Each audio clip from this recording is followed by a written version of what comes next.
Hi friends, তো ছেলের ছিল 3 তারিখে পরীক্ষা। আর 3 তারিখে দেখো আমি কিন্তু অনেক ভোরে উঠে পড়েছিলাম। ভোর বলতে গেলে আমি কিন্তু 4:30 সময় উঠে পড়েছিলাম। আর উঠে পড়ে বাড়ির সব কাজকর্ম সেরে নিয়েছিলাম।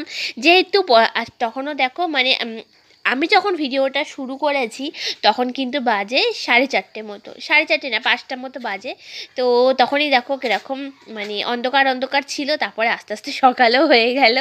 তো যাই হোক, ছেলের ছিল 3 তারিখে পরীক্ষা। আর পরীক্ষার জন্য আমি তাড়াতাড়ি উঠে পড়েছিলাম, কারণ সকালবেলা উঠে পড়েছিলাম কারণ ছেলেকে যে পরীক্ষা দেওয়াতে আমি নিয়ে যাই, ছেলে কিন্তু আমাকে বাড়িতে আর আসতে দেয় না। পরীক্ষার সময়গুলো ওর সাথে আমাকে থাকতে হয়। তো তার জন্যই আমাকে, যেহেতু পরীক্ষার সময় ওর সাথে থাকতে হবে, আর ওর পরীক্ষার টাইম ছিল 11:30 থেকে 1:30 অবধি।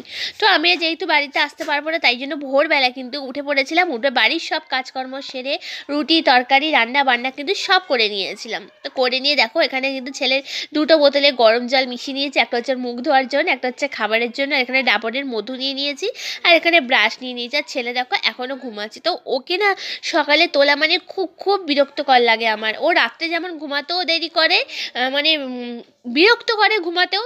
এই গল্প বলো গল্প বলো, ওর বাবাকে বলে বলে মাথা খারাপ করে দেয়। সমানে খালি বাবাকে গল্প বলো গল্প বলো, শুতেও বিরক্ত উঠতেও বিরক্ত। তো যাই হোক, ওকে কিন্তু আমি সমানেই রেখে যাচ্ছি, যেহেতু 5:45 বাজে।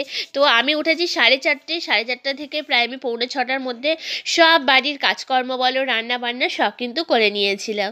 তো করে নিয়ে কিন্তু আমি এখানে ছেলেকে ঘুম থেকে তুলছিলাম, যেহেতু ছেলেকে টিউশনিতে যেতে হবে, তো তার জন্য।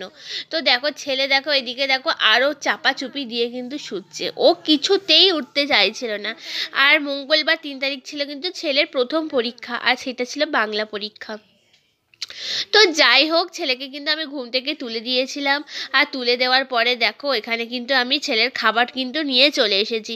তো সকালবেলা ও যখন টিউশনিতে যায়, আমি কিন্তু ওকে একটা রুটি একটা বিস্কুট আর তার সাথে কিন্তু কমপ্ল্যান দিই। তো কমপ্ল্যানটা ডেলিই দিই, যখনই রুটি খায় 1 চামচ করে দিই। আর এখানে দেখো ও ঘুম থেকে উঠে ব্রাশ করে দেখো ফোন নিয়ে বসে পড়েছে।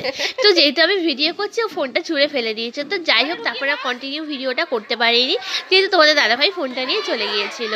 তো এখানে দেখো ছেলেকে আমি স্কুলে নিয়ে চলে এসেছি। আর ছেলের সিট নাম্বার লিখে দেওয়া ছিল, তো ছেলের রোল অনুযায়ী হিসাবে ছেলেকে সিট নাম্বার দেখে ওকে কিন্তু বসিয়েও দিয়েছি। তো ওকে বসিয়ে দিয়ে তারপরে কিন্তু আমি চলে গেছিলাম নিচে, কারণ যেহেতু ওপরে বেশিক্ষণ থাকতে দেবে না। তো তাই জন্য কিন্তু ছেলেকে বসিয়ে দিয়ে আমি কিন্তু নিচে চলে গেছিলাম। এ ঘরে ঠান্ডা, চলে যাও। তো আমি কিন্তু নিচে গিয়ে আমি আমার বান্ধবীর সাথে কিন্তু একটু ভিডিও করে নিয়েছিলাম, যেহেতু ও আমার ভিডিও করে দেয়। তো তার জন্য কিন্তু আমরা দুজন মিলে একটু ভিডিও করে নিয়েছিলাম। চলে যাও, ওখানে ঠান্ডা। তো তার জন্য কিন্তু আমরা দুজন মিলে একটু ভিডিও, তো এই বান্ধবীটা হচ্ছে আমার ভীষণ প্রিয় বান্ধবী। যাই হোক, আমরা যেখানে যাই ওর সাথেই যাই। তো যাই হোক, তারপরে দেখো আমরা সবাই মিলে একসাথে কিন্তু সব মায়েরা মিলে একসাথে কিন্তু বসে গল্প করছিলাম। তো এই হচ্ছে 3 তারিখের ভিডিও। তো চলো ভিডিওটা এখানে শেষ করে দিচ্ছি। Tata, bye bye.